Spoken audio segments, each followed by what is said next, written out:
नमस्कार दोस्तों, मैं घनश्याम सर आपको आज के इस वीडियो में सामयिक श्रेणी के झुकाव मूल्य ज्ञात करने की पद्धतियों के बारे में जानकारी प्रदान करूंगा।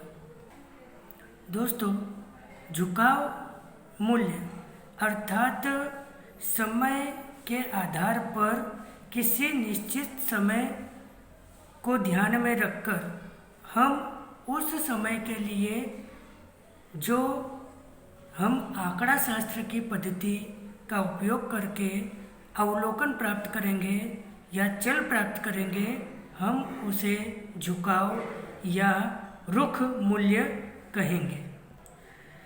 आंकड़ा शास्त्र में दोस्तों सामयिक श्रेणी अर्थात समय के अनुसार निश्चित मूल्य अथवा निश्चित झुकाव को प्राप्त करने की 3 विधि प्रदान की गई है, जिसमें पहली विधि है चलित औसत की विधि,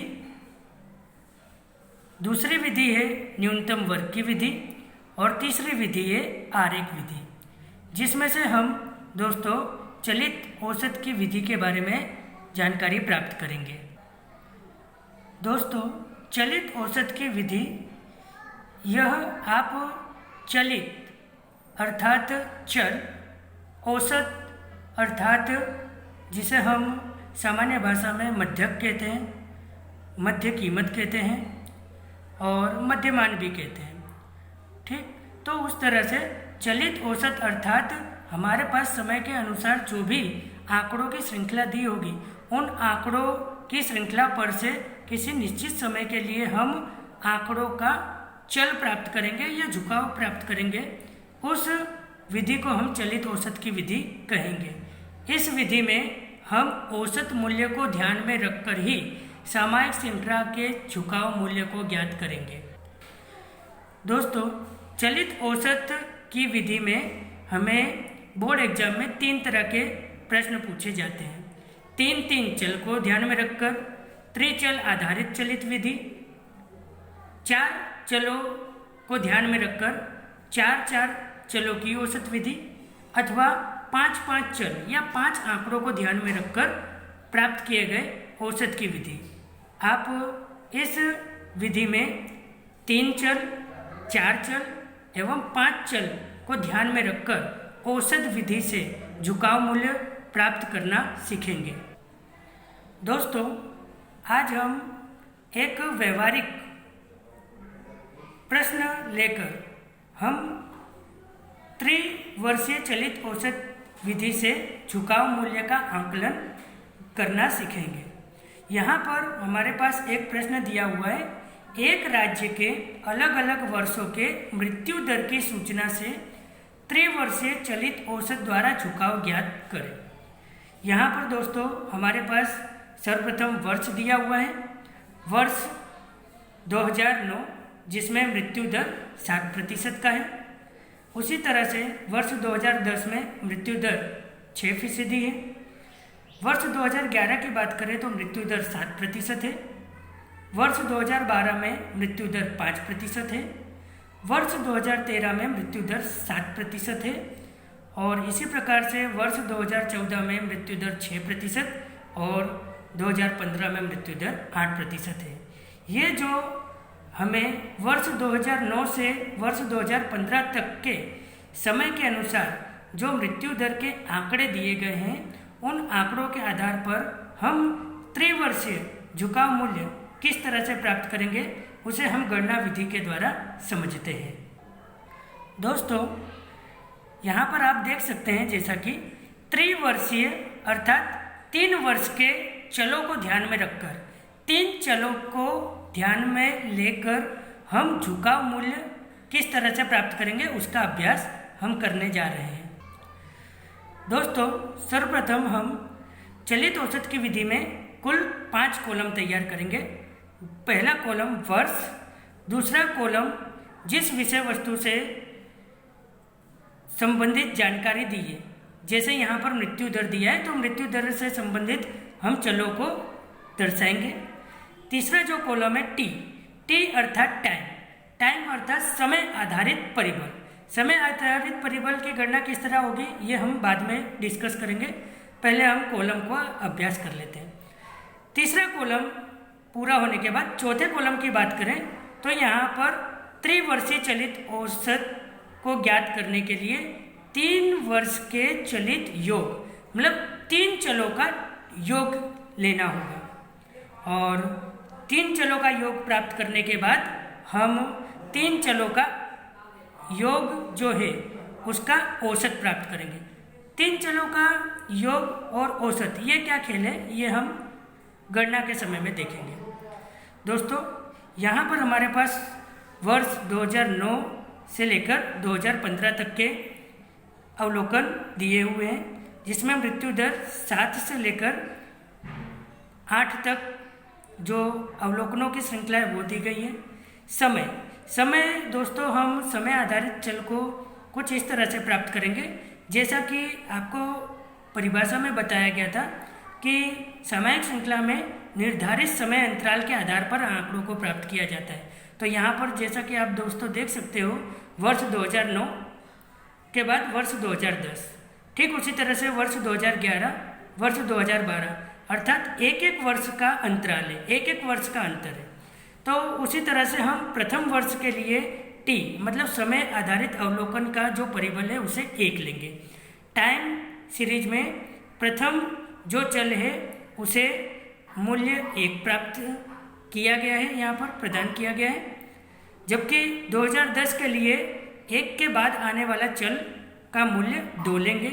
उसी तरह से 2011 के लिए 3, 2012 के लिए 4, 2013 के लिए 5, 2014 के लिए 6 और 2015 के लिए 7। इस तरह से क्रमिक तौर पर हम टाइम सीरीज के जो समय आधारित परिबल है उसे क्रमशः मूल्य प्रदान करेंगे। दोस्तों उसके बाद जैसा कि हमें दिया है त्रिवर्षीय अर्थात 3 वर्ष का चलित योग लेना है। 3 वर्ष का चलित योग जैसा कि आप देख सकते हो 3 वर्ष का योग लेना है अर्थात प्रारंभ के 3 वर्ष जिसमें वर्ष 2009, 2010 और 2011 ये प्रारंभ के 3 वर्ष हैं जिसमें चल 7, 6 और 7 दिया हुआ है। तो इन तीनों चलों का हम योग करेंगे जैसा कि आप देख सकते हो 7, 6, 7। मूल्य रखते समय दोस्तों खास तौर पर हमें ध्यान रखना है कि केंद्र स्थान पर हमें मूल्य रखना है। जैसे वर्ष 2009, 2010, 2011 ये तीनों के जो समय अंतराल है ये तीनों समय अंतराल में वर्ष 2010 सेंटर पॉइंट है और सेंटर पॉइंट होने के कारण हम चल के जो भी मूल्य हैं हम उसे 2010 के सामने रखेंगे। ठीक उसी तरह से आपने वर्ष 2009, 10 और 11 के आंकड़ों को रख दिया। अब क्रमिक तौर पर 2009, 10, 11 के बाद हम 2009 के अवलोकन को हटा देते हैं। अब गणना करेंगे तो वर्ष 2010, 11 और 2012 यहाँ पर इस तरह से अवलोकन प्राप्त होंगे। अब ध्यान दीजिए 2010, 11 और 12 में सेंटर में 2011 आ रहा है इसलिए हम 2010, 11 और 12 के मूल्य को 2011 के सामने रखेंगे। आप देख सकते हो 2010 की वैल्यू 6, 2011 की वैल्यू 7 और 2012 की वैल्यू 5। इस तरह से तीनों चल का योग होगा 18। अब क्रमिक तौर पर इसी पद्धति को हमें अप्लाई करना है। 2010 के मूल्य को अब कैंसिल कर देते हैं जिस तरह से हमने 2009 के मूल्य को कैंसिल किया था। अब फिर से हम योग प्राप्त करने का प्रयत्न करेंगे 2011, 2012 और 2013। दोस्तों त्रिवर्षीय चलित विधि होने के कारण हम 3-3 वर्ष के आंकड़ों को ध्यान में ले रहे हैं। अब हम 2011, 12 और 13 में देखें तो 2012 सेंटर में आ रहा है। 2012 सेंटर में आने के कारण हम 2012 के सामने मूल्य रखेंगे।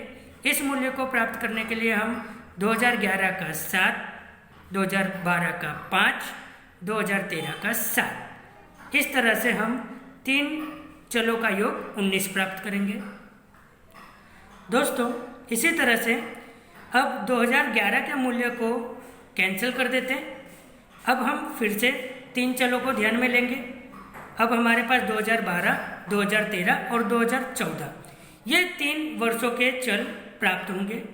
2012, 13, 14 में सेंटर में 2013 आ रहा है, इसलिए हम जो 3 वर्ष का चलित योग होगा वो 2013 के सेंटर में रखेंगे और इनके क्रमशः मूल्य 2012 का 5, 2013 का 7 और 2014 का 6। इस तरह से 18 3 वर्ष का चलित योग प्राप्त हुआ।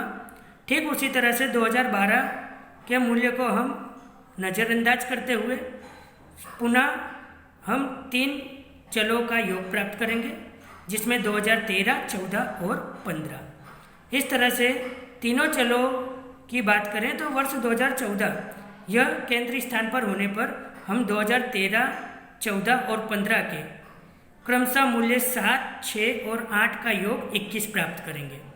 दोस्तों, इसके बाद यदि हम 2013 के मूल्य को हटा देते हैं और उसके बाद हम मूल्य का योग प्राप्त करने का प्रयास करेंगे तो 2014 और 15 यहाँ पर तीसरा वर्ष हमें प्राप्त नहीं हो रहा है और हमारी जो विधि है वो 3 वर्ष की चलित की विधि है। इसलिए अगर हमें 3 चल ना प्राप्त हो तो आगे हमें गणना करनी नहीं है और इस तरह से यहाँ पर 3 चल प्राप्त ना होने के कारण मैं आगे 3 चलों का योग प्राप्त नहीं कर सकता, इसलिए मैं आगे योग की गणना नहीं करूँगा। दोस्तों, 3 वर्ष के चलित योग को प्राप्त करने के बाद अब यहाँ पर हमारा जो आंसर है बिल्कुल आसान हो जाएगा। आपने 3 वर्ष का चलित योग प्राप्त किया। अब योग में आपने देखा होगा कि 3 वर्ष का योग प्राप्त किया।